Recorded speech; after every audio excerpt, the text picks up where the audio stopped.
자, 이어서 두 번째 수업 시작하겠습니다.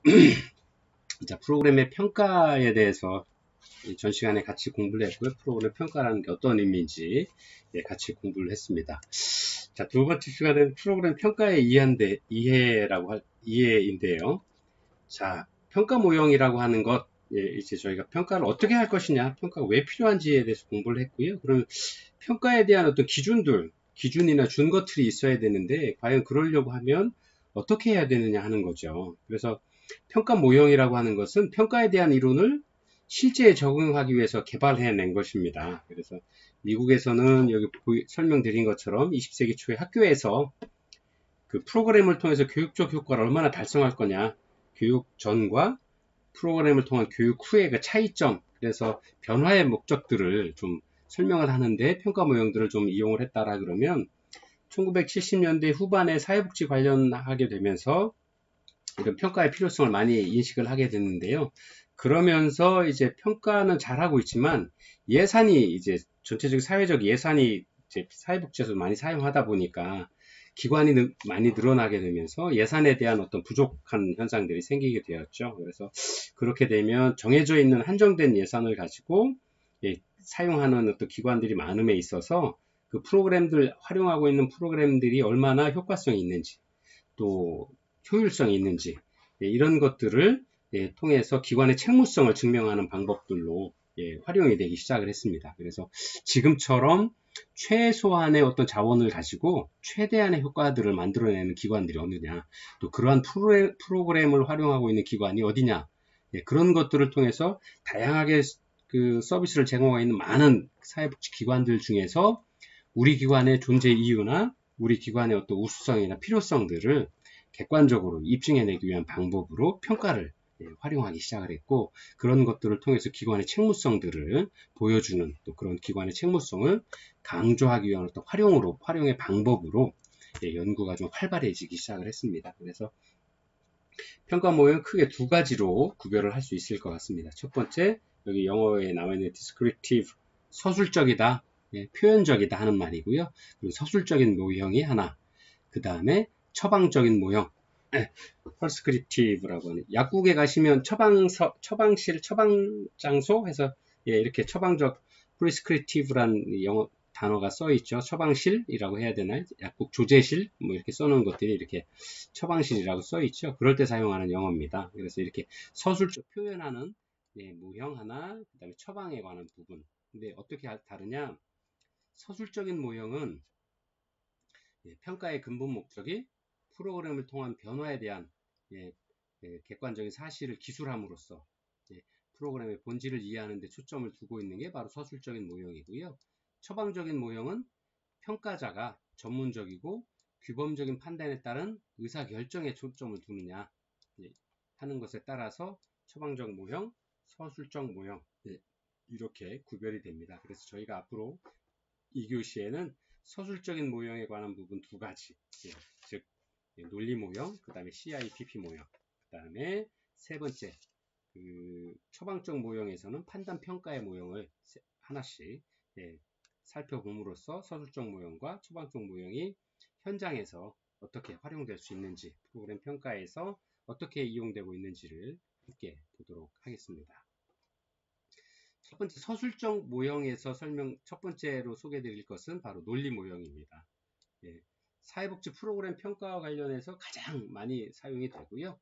또 서술적 모형에 속하는 어떤 평가 모형이다라고 말씀을 드릴 수 있습니다. 그래서 보통의 일상의 프로포절에서는 논리 모형을 통해서 사회복지 프로그램에 투하되는 자원, 또 시행되는 활동이 달성하고자 하는 변화 또는 결과 간에 어떠한 관계가 있는지를 논리적이고 과학적이고 체계적으로 도식화시켜서 그림을 통해서 시각적인 방법으로 표현하는 방법들을 많이 사용하고 있는데요. 그때 사용되는 게 바로 이 논리 모형입니다. 로지컬 모델이라고 해서 논리 모형을 설명을 하고 있고요. 목표 달성을 하고자 하는 최선의 기대와 예측을 한눈에 좀 알아볼 수 있도록 도식화하는 것이 논리 모형의 특징입니다. 그래서 보통 논리 모형 프로그램의 작동 체계를 논리적인 어떤 일련의 가정들로 엮어 놓았기 때문에 이를 프로그램 이론이다 라고도 이야기를 합니다. 그래서 어떤 형식으로 나타낼 수 있느냐? 첫 번째 투입, 그 다음에 활동. 이 두 과정은 이제 프로그램의 개입 과정이다라고 설명을 하고 있습니다. 그 다음에 이런 활동을 통해서 결과물이 나오는 것, 그 다음에 이 결과물을 통해서 어떠한 외부적인 성과나 영향력, 그런 평가들을 판단할 수 있는 성과를 하게 되죠. 그래서 이 프로그램의 개입과 프로그램에 의도하는 변화나 결과에 대한 것들을 이렇게 그림으로, 도식으로 구별해서 보여주는 거죠. 그래서 투입과 활동, 그다음에 산출과 성과라고 하는 개입과 결과의 어떤 논리적인 흐름들을, 논리적인 모형의 틀을 보여주는 것이 논리 모형이다라고 이해를 할 수 있습니다. 자, 여기에서 투입이라고 하는 것은 프로그램에 투입된 자원들을 다 말합니다. 인적 자원, 재정적 자원, 조직력, 그다음 지역사회 자원들을 통 털어서 프로그램의 운영에 필요한 관여되는 많은 자원들을 다 투입한다, 투입에 표시를 하는 거고요. 활동에 있어서는 자원들을 가지고 프로그램이 수행하는 일들, 의도적인 과정들이죠. 이런 것이 이제 일상에 우리가 프로그램을 할 때의 실천 과정들, 그런 것들을 이제 활동이다라고 이야기를 하는 거죠. 그래서 이 두 가지, 투입과 활동은 아까 보여드린 것처럼 개입이다라고 논리 모형에서는 설명을 하고 있습니다. 산출은 프로그램의 활동으로 발생되는 직접적인 생산물이 바로 산출이라고 이야기를 하고 있는 거죠. 그 다음에 성과는 프로그램 활동 과정과 종료 후에 참여자의 성취 또는 혜택들을 말합니다. 그래서 성과라고 하는 것은 크게 참여자의 KSA라고 하는데, 여기에 K, 그 다음에 스킬의 S, 그 다음에 attitude의 A 합쳐서 지식과 기술과 태도의 구체적인 변화를 말하는 단기 성과와 함께 프로그램의 궁극적으로 의도하는 목표의 달성 정도를 말하는 장기적인 어떤 성과, 이 두 가지물을 성과로 표현을 합니다. 그래서 산출과 성과는 결과다라고 이렇게 이야기를 하는 거죠. 또는 프로그램의 실천 경험을 가지고 클라이언트가 변화하는 정도를 이제 이야기를 하고 있습니다. 그래서 프로그램의 평가에 관한 부분들은 이렇게 논리 모형을 통해서 투입, 활동, 그리고 산출과 성과다라고 하는 논리 모형을 통해서 설명을 하고 있습니다. 자, 논리 모형 중심의 프로그램 평가는 논리 모형에서 원래 계획했던 대로 프로그램들이 진행되고 있는가를 검증하는 겁니다. 만약에 이제 원래 프로그램을 수행하기 위해 계획대로 진행이 되지 않았다 그러면 무언가 프로그램의 진행 과정에 문제가 있었거나 기획에 어떤 문제가 있었다라고 보여질 수 있는 거죠. 그래서 이러한 프로그램의 계획대로 진행되었는지 여부를 좀 정확히 파악해 보는 것도 논리 모형의 특징이다라고 할 수 있습니다. 그래서 일상적인 어떤 많은 사회복지 프로그램들이, 아니면 제안에서 작성하고 있는 많은 프로그램들이 어떤 이런 논리적인 근거가 없으면 프로그램을 평가하는 부분들이 굉장히 어려울 수밖에 없죠. 왜냐하면 얼마큼이 투입되고 얼마만한 활동을 통해서 얼마만한 산출과 성과를 얻어낼 수 있는지가 논리적으로 연결이 되어 있는 거죠. 그래서 앞에 없으면 뒤가 결과가 나올 수 없는 어떤 이런 부분들입니다. 그래서 평가할 수 없는 프로그램이다라고 하면, 만약에 평가할 수 없다 그러면 이거 프로그램의 목적이 달성이 되지 않은 거죠. 그 다음에 원래 프로그램이 제대로 작성이 되었다라고 평가하기가 어려운 상황이 되는 거죠. 그래서 이런 것들을 때문에 논리 모형 중심의 프로그램 평가라고 하는 것은 프로그램의 기획과 수행, 그리고 개선을 위한 도구로서의 가치가 크다. 그래서 어쨌든 우리가 이론적인 근거를 가져야 된다라고 이야기를 하는 것처럼, 논리 모형이라고 하는 것은 프로그램의 총체적인 활동에 있어서의 이론적인 근거를, 논리적인 근거를 보여줄 수 있는 어떤 그런 부분입니다. 그래서 프로그램을 기획하고 제안하는 과정에 있어서 어떤 큰 도구로서의 가치를 좀 가질 수 있다라고 이렇게 설명을 드릴 수 있습니다. 그래서 예를 들어서 볼까요? 프로그램명이 청소년 약물남용 실태 홍보와 예방이라고 하는 어떤 프로그램을 만든다라고 하고 실천한다라고 그러면, 여기에서도 논리 모형적으로 설명을 할 수 있겠죠. 투입과 활동에 관한 부분, 또 산출에 있어서는 단기 성과, 장기 성과. 그래서 여기는 투입과 활동, 프로그램의 개입이 되는 거고요. 산출과 성과는 프로그램의 변화, 결과라고 할 수 있는 거죠. 그래서 이런 것들 논리 모형으로 설명을 좀 해보면, 투입에 있어서는 청소년 업무 유경험 사회복지사 선생님들, 또 의학과 교육학의 전문가, 또 지역 홍보기관, 홍보 도우미, 홍보 자료들을 다 투입을 하게 되는 거죠. 또 이러한 과정을 거쳐서 어떤 활동들을 하느냐, 청소년 약물 남용에 대한 소책자 등 홍보 자료를 제작할 수 있고, 또 매체를 활용한 홍보 제작을 통해서 이러한 활동을 통해서 약물 남용의 실태 홍보를 하고, 이러한 그 홍보를 통해서 홍보 방송이나 이런 것들을 봄으로써 청소년들이 그런 문제의식을 인식을 하고 그런 것들을 예방하기 위한 어떤 액션으로, 활동들로 이어질 수 있을 거다 하는 거죠. 그래서 산출물을 보면 홍보 방송을 이제 만들어낸 거죠. 지역사회 행사나 교육기관을 방문해서 홍보를 하기도 하고요.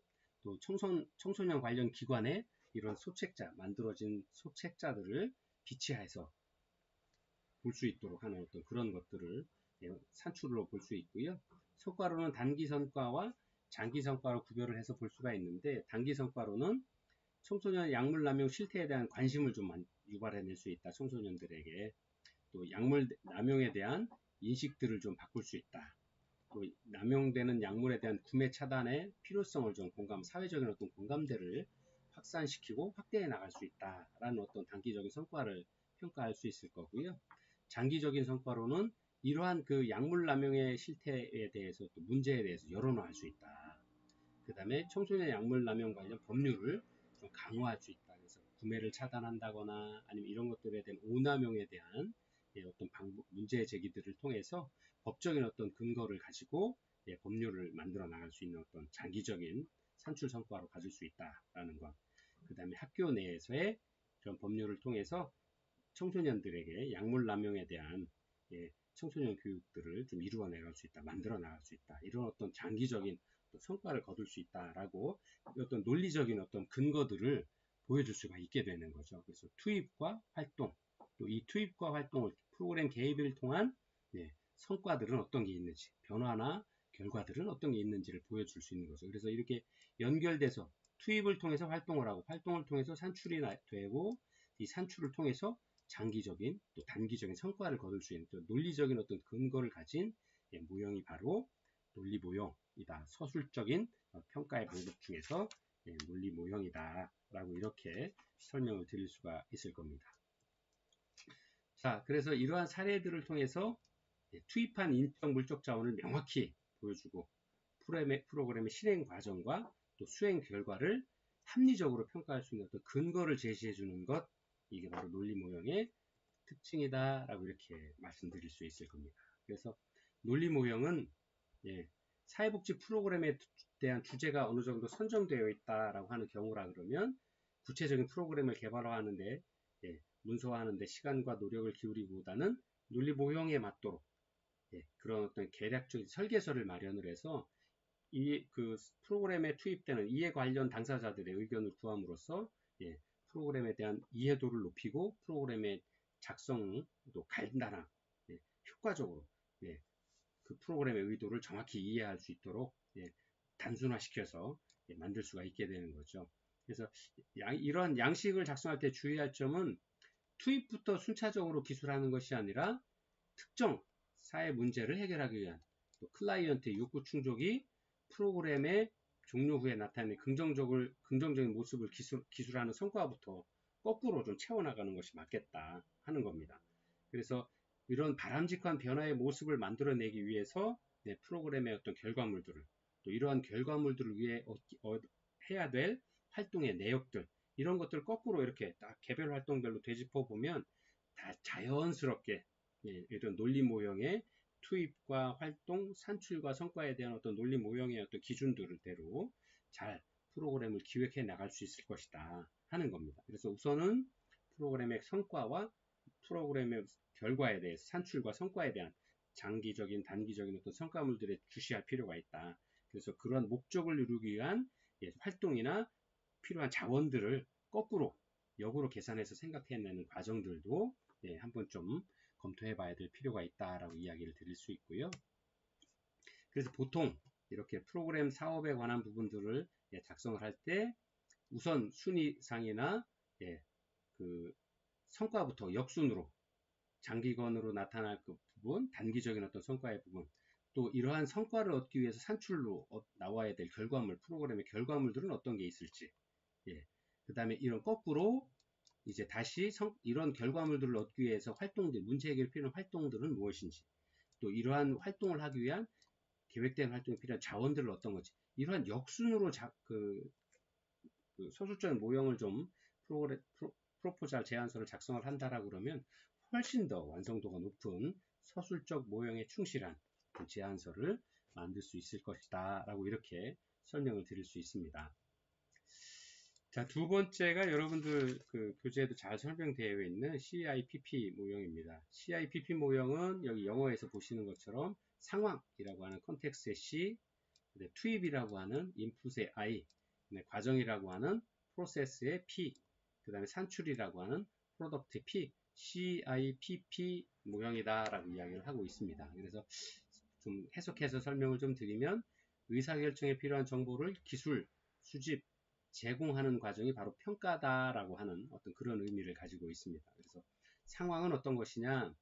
목표를 결정하는 합리적인 상황적인 토대나 이론적 근거를 제공하기 위한 목적들로 현재 우리가 사회 문제라고 인식하고 있는 현재의 문제, 또 욕구를 실증적인 또 근거 있는 자료로 제시해서 프로그램의 목표를 설정하는 데 기여를 합니다. 그래서 프로그램 기획에 대한 의사결정들을 지원해낼 수 있는 어떤 상황들을 일단 논리적으로 기술을 하는 거고요.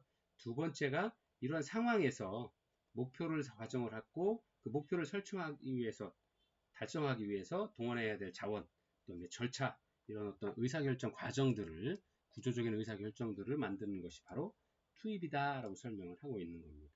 또 과정은 실천 과정, 우리가 알고 있는 프로그램의 목표 달성을 위해서 해야 될 전체적인 수행 활동을 이야기를 하는 겁니다. 즉 실행에 대한 의사결정을 촉진한다라고 보여질 수 있고요.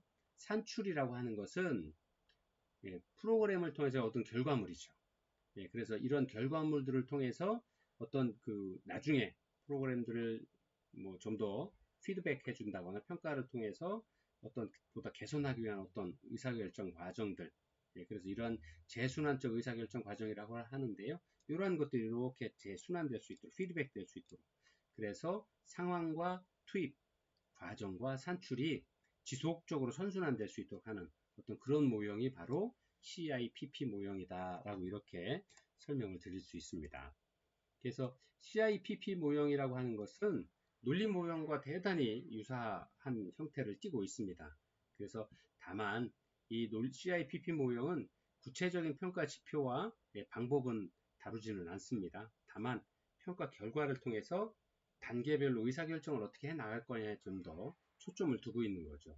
그래서 프로포잘에서는 왜 이 CIPP 모형을 좀 다루고 있느냐 하면 공모 준비 과정에서 어떠한 현재 우리 기관에서 생각하고 있는 우리 사회 문제라고 하는 것 중에서 우리 기관이 관여할 수 있는 어떤 사회 상황이나 관심 있는 사회 문제가 무엇인지, 또 이 문제를 해결하기 위한 목표가 무엇인지, 또 이 목표를 실천하기 위한 목표를 설정하기 위한 어떤 투입 자원들은 어떤 게 있는지 하는 이런 매 과정마다의 의사결정을 하기 위한 어떤 기준들을, 준거들을 좀 보여줄 수 있다라는 면에서 서술적 차원의 어떤 평가 모형으로 CIPP 모형이 좀 활용되고 있다라고 이렇게 설명을 드릴 수 있습니다. 자, 세 번째가 이제 판단평가 모형인데요. 판단평가 모형은 아까 말씀드린 서술적 모형 말고 그 다음에 처방적 모형이다 라고 좀 처방적 모형에 좀 가깝다라고 설명을 드릴 수 있을 것 같아요. 그래서 대표적인 처방적 모형의 모형으로서 평가 전문가에 의한 판단을 강조하고 판단의 기준을 준거에 기반을 둔 평가 결과에 초점을 맞추는 것이 바로 판단 평가 모형이다라고 할 수 있습니다. 그래서 프로포잘 공모라고 하는 것은 제안서를 내는 거 거의 다 공모 형태잖아요. 그래서 다양한 기관이 동일한 사회 문제에 관심을 가지고 있고 그 중에서 평가자들이 어떤 프로그램이 아니면 어떤 사회복지기관에서 제안한 그 제안서가 가장 효율적이고 효과적이냐, 그 다음에 사회에 미치는 영향이 또 그 사회 문제를 해결하기 위한 어떤 가장 좋은 방법이냐를 제안을 한 것들을 선정을 하는 그런 과정이 바로 공모제이기 때문에 경쟁 구도 속에서 실행될 수밖에 없기 때문에 그 가치 판단의 근거들을 좀 정확히 하는 것이 좀 중요하다라고 할 수 있습니다. 그래서 전문가들이 어떤 그 판단을 내릴 수 있는 어떤 판단의 기준들을 좀 가지고 평가를 하는 어떤 그런 모형이다라고 할 수 있습니다. 그래서 판단의 근거라고 하는 것은 보통 두 가지로 설명을 하죠. 내재적인 증거다, 그 다음에 외재적인 증거다라고 이렇게 설명을 하는데요. 내재적 증거는 프로그램이 의도한 효과가 무엇이냐, 그 다음에 그 판단하기 위한 기준이 무엇이냐라는 거죠. 외재적인 기준은 이 의도된 효과 말고도 부수적으로 효과가 생기게 되는데 그러한 부수적인 효과까지도 확인하려고 하는 그 기준이 무엇이냐 하는 겁니다. 그래서 이 외재적인 기준은 당초의 목표보다는 그 목표를 벗어난 뜻하지 않은 어떤 또 다른 목표가 생길 수도 있다라 그래 탈목표 평가다라고도 이야기를 합니다. 그래서 평가 모형에는 판단 평가 모형에는 이러한 형성 평가 모형, 그 다음에 총괄 평가 모형, 또 확인 평가 모형, 또 메타 평가 모형 이렇게 크게 판단 평가 모형은 네 가지로 설명을 드릴 수 있습니다. 그래서 형성 평가 모형이다라고 하는 것은 보통 각 단계마다 평가를 진행해서 프로그램의 질을 향상시키기 위한 목적으로 활용이 된다라고 설명을 드릴 수 있고요. 총괄 평가는 아시는 것처럼 맨 마지막에 하는 거죠. 프로그램이 다 끝나고 마지막 정도에. 그래서 프로그램의 효과성을 검증하기 위한 목적이다 라고 설명을 드릴 수 있습니다. 그 다음에 확인 평가는 프로그램 종료 후에 일정 시간이 흐른 후에 장기 성과가 어떻게 나오는지 이런 것들을 검증하기 위한 것이 확인 평가다.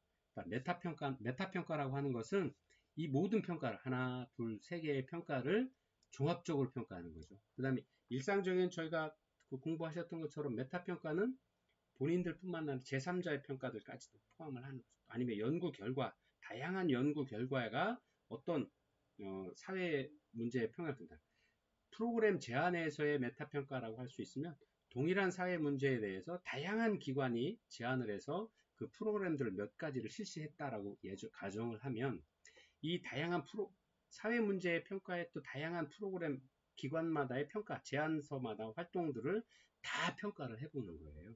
그래서 이러한 것들이 종합적으로 판단해서 우리 사회에 어떤 영향을 미쳤는지 아니면 이 사회 문제의 변화를 어떻게 유의미하게 가져왔는지 아니면 어떤 변화의 목적, 우리가 목적한 대로 된 건지 아니면 목적 외에 부수적인 평가가 더 컸는지 이런 것들을 전체적으로 평가하기 위한 모형이 바로 메타평가다라고 설명을 드릴 수 있습니다. 그래서 보통의 이제 전문가들이 이야기한 표식으로 좀 나타내 보면 판단평가 모형은 투입, 전환, 산출, 질적 산출, 산출은 양적 산출도 있고 질적 산출도 있을 건데요. 그 다음에 또 성과가 나오게 되죠. 이런 방향으로 진행이 되죠. 그래서 효율성 관점에서는 투입 대비 산출이 얼마나 나왔느냐, 얼마의 비용으로 얼마의 결과를 얻었느냐가 효율성 관점이고요. 효과성 관점은 투입을 통해서 원했던 목적들을 달성할 수 있었느냐 하는 것이 이제 효과성 관점이다. 또는 투입을 통해서 질적인 어떤 산출량이 얼마나 나왔는지는 또 질적 관점으로도 바라볼 수 있다라고 이야기를 하고 있는데요. 우리 교재에서는 이렇게 설명하고 있죠. 투입과 활동, 그 다음에 산출, 단기 성과와 장기 성과에 대해서 설명을 하고 있는데요. 아까 말씀드린 것처럼 논리적 모형에서처럼 투입과 활동의 프로그램 개입이다 라고 설명을 하고 있고 산출과 성과물은 프로그램이 의도하는 변화나 또는 결과다 라고 설명을 할 수 있는데 평가에 대한 판단평가의 모형은 어디에서 형성이 되느냐? 투입과 활동, 산출의 일부분은 형성평가, 매 단계마다 평가를 하는 것이 이제 형성평가다라고 설명을 하고 있고요. 산출이 일어나서 어떤 성과물이 나오는 것들은 총괄평가, 그 다음에 장기적인 성과에 관한 부분들은 확인평가라고 설명을 하는 거죠. 그 다음에 이 전체적인 어떤 모든 것들을 평가하는 게 종합평가 또는 메타평가의 개념이다 라고 판단평가의 모형들을 설명을 할 수 있습니다. 아주 그림으로 이해하시기 쉽도록 모형을 설명을 드리고 있고요. 또 이러한 그 판단 모형에 따라서 이 매 과정마다 논리 모형은 매 과정마다 그 전문가들 뿐만 아니라 참여한 사람들도 평가를 할 수 있죠. 근데 그 판단평가의 모형에서는 이 매 과정마다의 판단의 기준을 누가 하느냐, 판단의 평가를 누가 하느냐, 전문가 집단이 한다라는 게 작은 차이가 있습니다. 그래서 전문가들이 판단을 해서 선택의 기준들을 명확히 제시해 줄 수 있는 어떤 그런 목적으로 진행하는 것이 바로 판단평가 모형이다 라고 이렇게 설명을 드릴 수가 있을 겁니다. 그래서 판단평가에 대한 어떤 그 평가 유형별 목적과 실시 시기를 보면 여러분들 교재 55페이지에 이렇게 상세하게 설명이 되어 있습니다. 그래서 아까 도표에서 설명을 드린 것처럼 판단평가, 형성평가 또는 수행평가는 목적의 초점이 프로그램의 개발 과정과 효과를 개선하기 위해서. 네, 그래서 언제 하느냐? 프로그램의 개발의 단계별로 분석하고 설계하고 개발하고 실행하는 단계별로 다 시행을 해야 되고요. 총괄평가는 프로그램의 실행 직후 또는 변화 도중에 하는 것이 총괄평가다. 그래서 이 평가의 목적은 클라이언트의 역량과 프로그램의 효과성에 대한 즉각적인 결정을 내리기 위한 부분이다라는 거죠. 그 다음에 평가 문항들도 이렇게 질문을 통해서 잘 구성이 되어 있고요. 또 확인평가는 아까 보셨던 것처럼 긴 기간의 프로그램을 실행한 이후에 약 3개월에서 12개월 지난 이후에 단기 성과보다는 장기적인 성과에 대한 어떤 부분들에 대한 확인평가를 하는 것이 맞다라는 거고요. 이러한 목적으로는 클라이언트의 역량과 프로그램의 실행을 통해서 이 프로그램 실행 전과 후의 차이를 비교를 하는 거죠. 그래서 클라이언트의 역량의 변화, 또 프로그램의 효과성, 효율성, 또 프로그램에 갖추고 있는 영향 가치가 지속적으로 진행되고 있는지에 대한 그 여부를 결정하기 위한 목적으로 프로그램에 대한 어떤 확인평가를 진행을 합니다. 그리고 종합평가와 메타평가가 있는데요. 그 시기는 확인평가가 완료된 이후에 또는 마지막으로 평가를 프로그램이 종료한 후에 평가를 해서 그 보고서를 제출하게 되는데 그 보고서의 작성 직전에 마지막으로 총괄적인 어떤 평가를 하는 거죠. 종합적인 평가를 하는 거죠. 그래서 그 목적의 초점은 평가 과정과 평가 결과에 대해서 종합적으로 판단을 하는 것이 바로 종합평가와 메타평가, 평가 모형에서 이야기하고 있는 종합평가와 메타평가가 되겠습니다. 그래서 각 평가 유형마다 초점을 두는 목적과 평가를 실시하는 시기가 다릅니다. 그래서 평가를 통해 획득한 정보와 역할이 다 다르기 때문에 또 그 기능이 다르기 때문에 그 전문가들이 내린 판단에 따라서 그 방향이 바뀔 수도 있고 또 아니면 변화를 유도할 수도 있고 이런 것들 때문에 각 기능이 다 다르다라고 설명을 드릴 수 있고요. 이러한 것들을 통해서 그 프로그램들에 대한 어떤 정확한 평가 또 그 다음에 방향성을 잃지 않고 진행해 나갈 수 있도록 또 이러한 평가를 판단 평가 모형을 통해서 나중에 여러분들이 보고서를 내게 되고 이 보고서를 통해서 이러한 프로그램들 사회 문제에 대한 논리적인 그 실천들을 통해서 앞으로 이론으로 어떤 한 가지의 이론으로서도 정립될 수 있는 기준들을 이런 많은 다양한 평가를 통해서 그런 과정들을 만들어 나갈 수 있게 되는 겁니다. 자, 이렇게 해서 그 프로그램 평가 모형에서 이제 서술적 모형, 평가적 모형, 그 중에서 이제 논리 모형, CIPP 모형, 그 다음에 판단 평가 모형 이렇게 설명을 좀 드렸습니다. 잠시 쉬었다가 이제 3교시에 이어서 프로그램의 평가 영역과 평가 지표에 대해서 알아보도록 하겠습니다.